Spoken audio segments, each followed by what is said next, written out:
8ஆம் அதிகாரம் 22 25 வரை.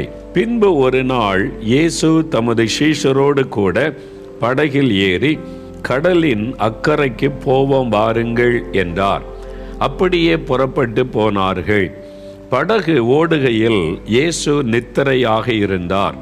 அப்பொழுது கடலிலே சுழல் காற்று உண்டானதால் அவர்கள் மோசம் அடையத்தக்கதாக படகு ஜலத்தினால் நிறைந்தது. அவர்கள் இயேசுவினிடத்தில் வந்து, ஐயரே ஐயரே, மடிந்து போகிறோம் என்று இயேசுவை எழுப்பினார்கள். இயேசு எழுந்து காற்றையும் ஜலத்தின் கொந்தளிப்பையும் அதட்டினார். உடனே அவைகள் நின்று போய் அமைதல் உண்டாயிற்று. இயேசு அவர்களை நோக்கி, உங்கள் விசுவாசம் எங்கே என்றார். அவர்கள் பயந்து ஆச்சரியப்பட்டு, இவர் யாரோ, காற்றுக்கும் ஜலத்துக்கும் கட்டளையிடுகிறார், அவைகளும் இவருக்கு கீழ்ப்படுகிறதே என்று ஒருவரோடு ஒருவர் சொல்லிக் கொண்டார்கள். நடந்த சம்பவத்தை பார்க்குறீங்க. இயேசு தன் சீஷரோடு கூட கலிலேயா கடல்ல படகில ஏறி அக்கறைக்கு போவோம் வாருங்கள், நம்ம அக்கறைக்கு போய் சேரணும் வாங்கன்னு சொன்ன உடனே இயேசுவும் அவருடைய சீஷர்களும் தான் அந்த படகிலே பிரயாணப்படுகிறார்கள். அது போய் சேருவதற்கு சில மணி நேரங்கள் ஆகும். கலிலேயா கடலிலே அது பிரயாணப்பட்டு, அது ஒரு பெரிய ஏரி. அது கடல் போல தண்ணீர் காணப்படுகிறதுனால கடல் என்று அழைக்கப்படுகிறது. மற்றபடி அது ஒரு பெரிய ஏரி, சுத்தமான குடி தண்ணீர் உள்ள ஒரு ஏரி. அதுக்கு பல நீரூற்றுகளிலிருந்து தண்ணீர் சேருகிறது. எர்மோன் மலையிலிருந்து பனி உருகி அந்த தண்ணீரும் இந்த கலிலேயா கடல்ல சேருகிறது. இஸ்ரவேல் தேசம் முழுமைக்கு குடி தண்ணீர் அங்கிருந்து தான் போகிறது. அந்த மாதிரி ஒரு பெரிய ஒரு ஏரி. காற்று அடிக்கும் பொழுது அதில் அலைகள் உண்டாகும். அதனால தான் அது கடல் என்பதாகவும் அழைக்கப்படுகிறது. அதனால் அந்த கடல்ல இயேசு பிரயாணப்பட்டு படகில் அக்கறைக்கு போவோம் வாருங்கள் என்று சொல்லி படகு பிரயாணப்பட்ட உடனே இயேசு களைப்படைந்தவராய் அவர் நித்திரை செய்ய ஆரம்பித்து விட்டார். என்னால் அவர் அதிகாலை எழும்பி ஜெபம் செய்கிறார், மாலையிலே ஜெபிக்கிறார், தினந்தோறும் மக்கள் மத்தியில் ஊழியம் செய்து நடந்த அற்புதங்களை செய்து களைப்படைந்தவராய் இந்த மாதிரி பிரயாணத்திலே தான் அவருடைய நித்திரை காணப்பட்டது. அவர் நித்திரை செய்த சமயத்தில் ஒன்று நடக்கிறது. சுழல் காற்று அந்த கடலிலே உண்டானது. சுழல் காற்று உண்டாகி படகு அமிழத்தக்கதாக தண்ணீர் படகுக்குள்ளே வர ஆரம்பித்து விட்டாரு. அவங்க உடனே அதெல்லாம் கிளியர் பண்ணி அவங்கெல்லாம் பிரயாசப்படுறாங்க. காப்பாற்றுவதற்கு முடியாத ஒரு சூழ்நிலை வருகிறது. அவங்களால முடியாத சூழ்நிலை வந்தபோது இயேசுவை அவங்க எழுப்பி ஆண்டவர் சொல்றாங்க, நாங்கள் மடிந்து போகிறோம் என்பதாய் சொல்றாங்க. நாங்கெல்லாம் சாக போறோம், படகு மூழ்க போகுது, நீங்க என்ன நித்திரை பண்றீங்க ஆண்டவரே என்பதை போல எழுப்பினார்கள். அப்ப இயேசு எழுந்து காற்றையும் கடலையும் அதட்டினார். இறையாத அமைதியாயிரு என்ற உடனே காற்று அமர்ந்து விட்டாரு. கடலை பார்த்து அமைதியாயிரு என்று சொன்ன உடனே கடல் அமைதியாகிவிட்டது. அவங்கெல்லாம் ஆச்சரியப்படுறாங்க. காற்றையும் கடலையும் அதட்டுறார், அமைதியாகுது. வியாதியஸ்தரை பார்த்து வியாதி போகட்டும்னா வியாதி போயிடுது, சப்பானில் நடக்கிறாங்க. பிசாசை பார்த்து பிசாசை போனா போயிடுது, எல்லாத்தையும் அதட்டுகிறார்.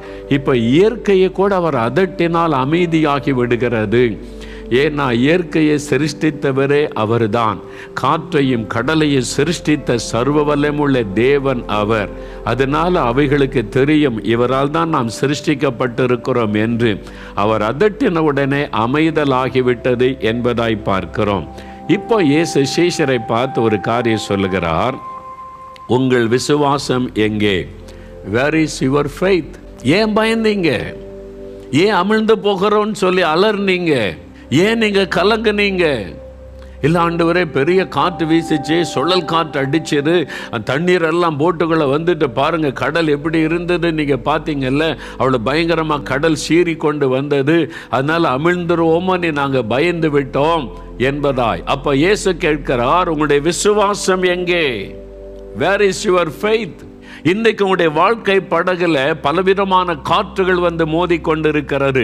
கடன் பிரச்சனை என்கிற காற்று மோதுகிறது, வியாதி என்கிற சுழல் காற்று மோதி கொண்டிருக்கிறது, திருமண பிரச்சனை என்கிற காற்று வீசி கொண்டிருக்கிறது, குழந்தை இல்லை என்கிற நிந்தை என்கிற காற்று உங்களை மோதி கொண்டிருக்கிறது, வறுமை என்கிற பெரும் காற்று மோதி கொண்டிருக்கிறது, மனிதரால் வரக்கூடிய பிரச்சனைகள், பிசாசனால் வரக்கூடிய போராட்டங்கள், இப்படி பல காரியங்கள் உங்களுடைய வாழ்க்கை படகை மோதி மோதி மோதி அமிழ்ந்து விடுமோ என்று பயப்படுகிற சூழ்நிலை.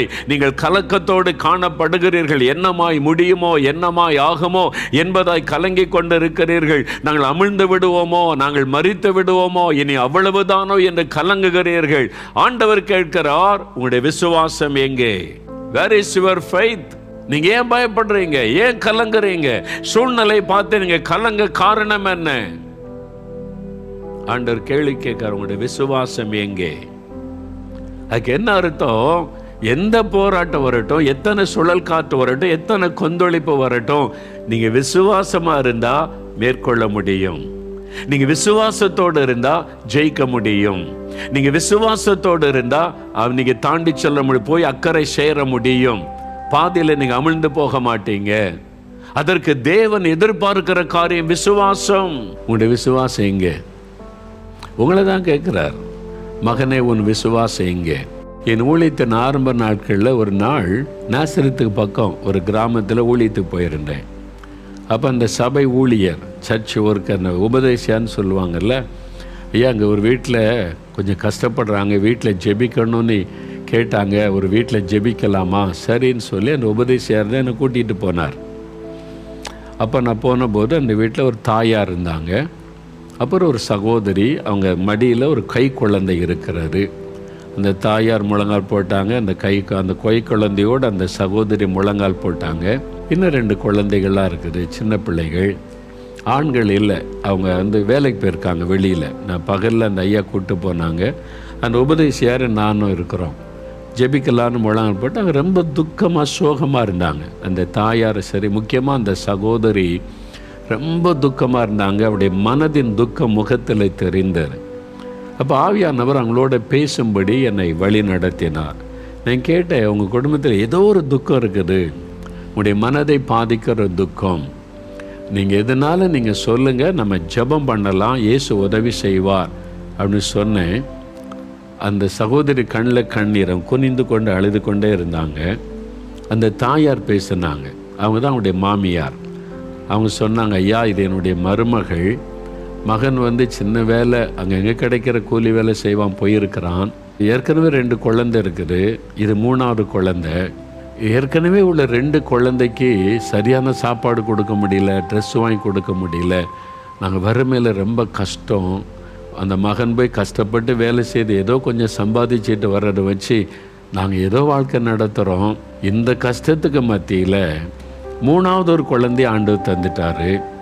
இந்த 3வது குழந்தை எப்படி வளர்க்க போகிறோம்? ஏற்கனவே 2 குழந்தைகளுக்கு சரியாக உணவு உடை கொடுக்க முடியலையே, அப்போ இந்த குழந்தை எப்படி வளர்க்கிறது அப்படின்னு சொல்லி, அதனால் அந்த தாய் சொல்கிறாங்க, இந்த குழந்தைய யாருக்காவது கொடுத்துடலாமா அப்படின்னு நாங்கள் பேசி கொண்டு இருக்கிறோம். யார் மகன் மருமகள் எல்லாரும் தான் சேர்ந்து பேசுகிறாங்க, இந்த குழந்தை யாருக்காவது கொடுத்து யாராவது வளர்க்கட்டும், நம்ம குடும்பத்திலிருந்து கஷ்டப்பட போதே அப்படின்னு சொல்லி. அந்த பெற்றெடுத்த தாய்க்கு எப்படி இருக்கும்? நான் பார்க்குறேன், அந்த சகோதரி கொஞ்சம் அழுதுகிட்டே இருக்காங்க, கண்ணீர் வடிந்து கொண்டே இருக்கிறார். அப்போ எனக்கு பார்த்த உடனே ஒரு மனதுருக்கம், கஷ்டம், அப்படியே அவர் அந்த மாதிரி எனக்கு தோணலை. எனக்கு ஆவியானவர் என்ன பேசுகிறாரு, வேர் இஸ் யுவர் ஃபெய்த்? உங்கள் விசுவாசம் எங்கே?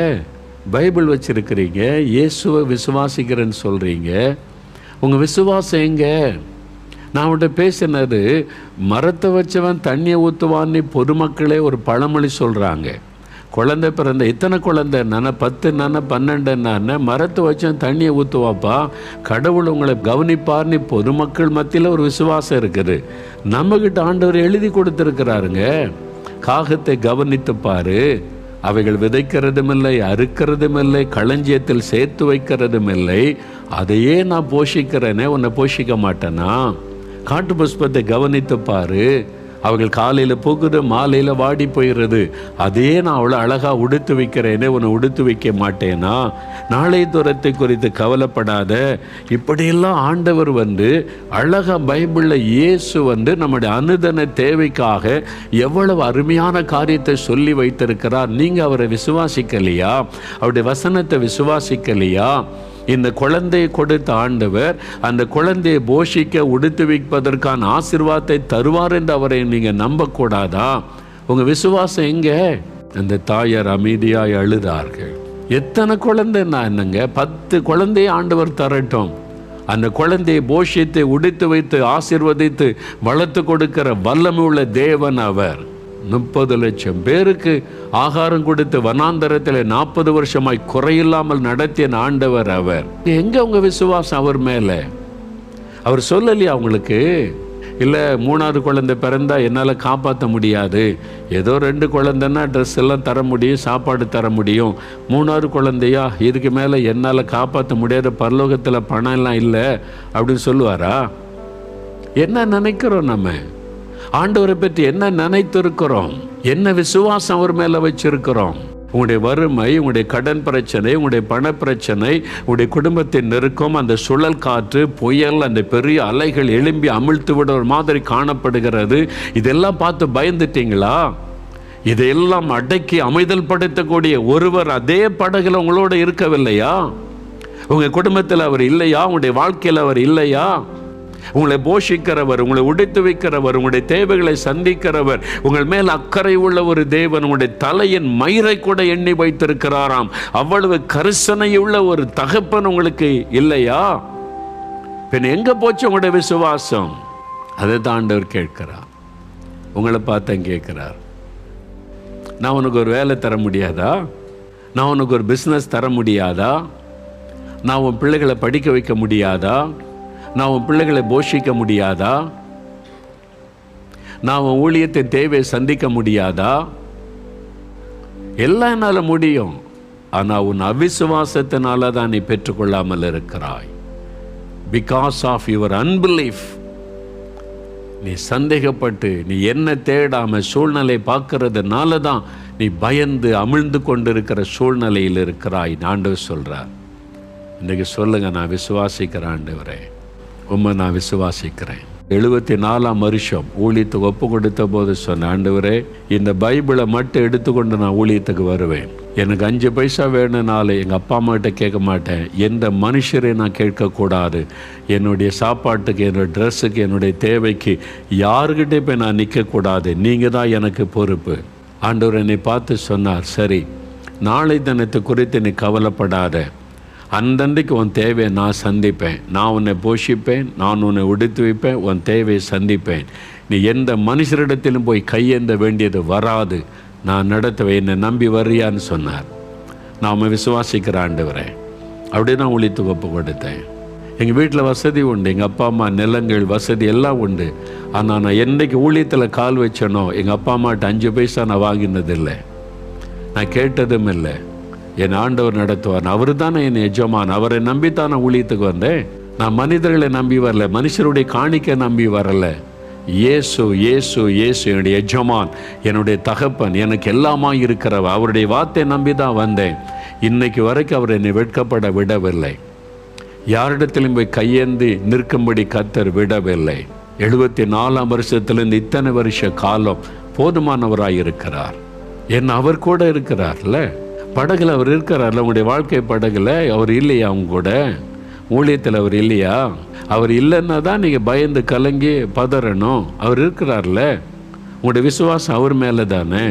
எவ்வளோ சந்தோஷமாக இருக்கலாம். இந்த ஊழியத்துக்கு ஒரு பிரச்சனை வந்தால் எனக்கு வந்ததில்லை, அது இயேசுவுக்கு.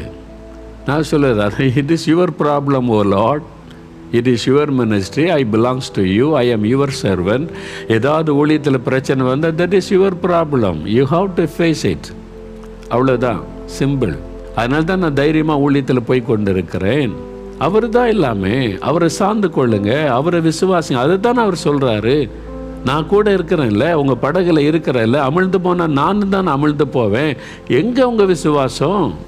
இன்றைக்கி சொல்லுங்கள், நாம் விசுவாசிக்கிறேன், இனி ஒரு நாள் நான் பயப்பட மாட்டேன், கலங்க மாட்டேன், சந்தேகப்பட மாட்டேன். நீங்கள் என் கூட இருக்கிறீங்க. என்ன நடந்தாலும் என்னை காப்பாற்றுவீங்க, என்னை வழி நடத்துவீங்க, என்னை கடைசி வரை கொண்டு போய் சேர்ப்பீங்க.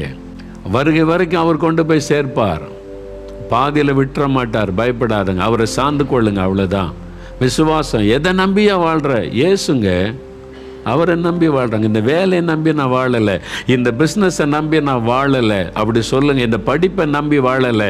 நிறைய பேர் கலங்கி போக காரணம் தெரியுமா? அவங்க படிப்பு பட்டத்தை நம்புறீங்க, உங்கள் பிஸ்னஸை நம்புறீங்க, வேலையை நம்புறீங்க. இயேசுவின் மேலே வைக்கிற நம்பிக்கை வேலை மேலே, பிஸ்னஸ் மேலே வைக்கிறனால தான் வேலை இழப்பு வருது, பிஸ்னஸில் நஷ்டம் வருது. பிள்ளைகள் மேலே விசுவாசம் வைக்கிறீங்க, பிள்ளைகள் கைவிட்டுட்டு போயிடுறாங்க. நீங்கள் கர்த்தர் மேலே விசுவாசம் வைத்து இயேசு எனக்கு இருக்கிறான்னு சொல்லுங்கள். பிள்ளைகளை பார்த்து சொல்லுங்கள், நீ ஒன்றும் எனக்கு சம்பாதிச்சு போக தேவையில்லை, உன்னை வளர்த்து கர்த்தருக்காக ஆளாக்கிட்டு அவ்வளவுதான். என்னை போஷிக்கிறவர் இயேசு, என்னை கடைசி வரை நடத்துவார். நீ எல்லாம் என்னை விட்டு போனால் கூட இயேசு போக மாட்டார். தைரியமாக சொல்லுங்கள். இருக்கு, நீங்கள் பிள்ளைகளையும் அவங்களே சார்ந்து நிற்கணும். இயேசுவை சார்ந்து நிற்க பழகுங்க. அவர் கூட இருக்கிறார்ல.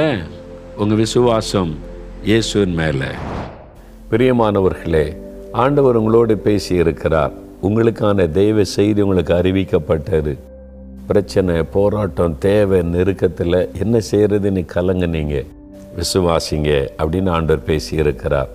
நீங்கள் விசுவாசித்தா அற்புதத்தை பெற்றுக்கொள்ள முடியும், சுகத்தை பெற முடியும், விடுதலை பெற முடியும், ஆசீர்வாதத்தை பெற முடியும். இயேசுவின் மேல் வைக்கிற விசுவாசம். விசுவாசிக்கிறீங்களா? விசுவாசத்தோடு இப்போ ஜெபிக்கலாமா? நான் விசுவாசிக்கிறேன், உங்களோடு கூட சேர்ந்து உங்களுக்கு இன்றைக்கு அற்புதம் நடக்கும். அப்போ விசுவாசத்தோடு ஜெபிக்கும் போது இப்போவே இயேசு உங்களை தொடுவதை உணர முடியும். சுகமாவீங்க, விடுதலையாவீங்க. நீங்கள் கேட்டுக்கொள்ளுகிற காரியத்தில் அற்புதம் நடக்கும். என் கூட சேர்ந்து விசுவாசத்தை ஜெபிக்கிறீங்களா? நம்ம ஜெபிக்கலாமா? ஜெபிக்கலாம். தகப்பனே, நாங்களுமே விசுவாசிக்கிறோம், உம்முடைய வல்லமை விசுவாசிக்கிறோம், உம்முடைய அன்பை விசுவாசிக்கிறோம், நீர் அற்புதங்களின் தேவன் என்பதை விசுவாசிக்கிறோம். எங்கள் ஜெபத்தை கேட்கிறீர், பதில் தருகிறவர் என்பதை விசுவாசிக்கிறோம். இதோ இந்த பிள்ளைகளோடு இணைந்து நான் அவர்களுடைய அற்புதத்திற்காக ஜெபிக்கிறேன். வியாதிப்பட்ட பிள்ளைகள், எனக்கு சுகம் வேண்டும், எனக்கு ஒரு விடுதலை வேண்டும் என்று ஜெபிக்கிறாங்களப்பா. விசுவாசமுள்ள ஜெபம் பிணியாளியை ரட்சிக்கும், சுகமாக்கும் என்ற வார்த்தை விசுவாசித்து நான் ஜெபிக்கிறேன். இயேசு கிறிஸ்துவின் வல்லமையுள்ள நாமத்தில் சகல நோய்களும் விலகுவதாக. இந்த நோயின் வல்லமைகள் இயேசுவின் நாமத்தில் அழிக்கப்பட்டு போவதாக. அந்த பிசாசின் கட்டுகள் இயேசுவின் நாமத்தில் விலகி போவதாக. இந்த நிமிஷம் அற்புதமான சுகம் இந்த பிள்ளைகளுக்கு உண்டாகட்டும். அவருடைய சரீரங்களில் சுகமளிக்கிறமுடைய வல்லமை இறங்கட்டும். நசரேயனாக இயேசுவின் நாமத்தில் அவருடைய தேவைகள் சந்திக்கப்படட்டும், அவருடைய குறைவுகள் நிறைவாக்கப்படட்டும், அவளுக்கு வழிகள் திறக்கப்படட்டும். எந்த காரியத்தில் அற்புதம் வேண்டுமென்று இந்த பிள்ளைகள் ஜெபிக்கிறார்களோ, இன்றைக்கு இப்பொழுது ஒரு அற்புதம் நடப்பதாக. இயேசு கிறிஸ்துவின் நாமத்தில் ஒரு அற்புத மாற்றம் உண்டாவதாக. இவர்கள் பயப்படுகிற காரியங்கள் மாறட்டும், வழிகள் திறக்கப்படட்டும். ஒரு அற்புத மாற்றத்தை இன்றைக்கே காண செய்யும். நாங்கள் விசுவாசிக்கிறோம். உம்முடைய பிள்ளைகளோடு இணைந்து நானும் விசுவாசிக்கிறேன். எங்களுடைய விசுவாசத்தை நாங்கள் அறிக்கையிடுகிறோம்.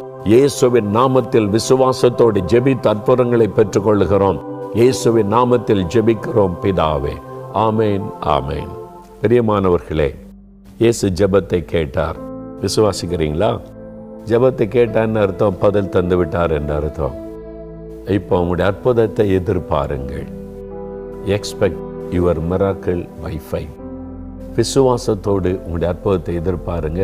நீங்கள் ஜெபிச்ச காரியத்தில் இன்றைக்கே மாற்றம் ஆரம்பித்து விடும். நீங்கள் அற்புதத்தை காண்பீங்க. ஆமென்.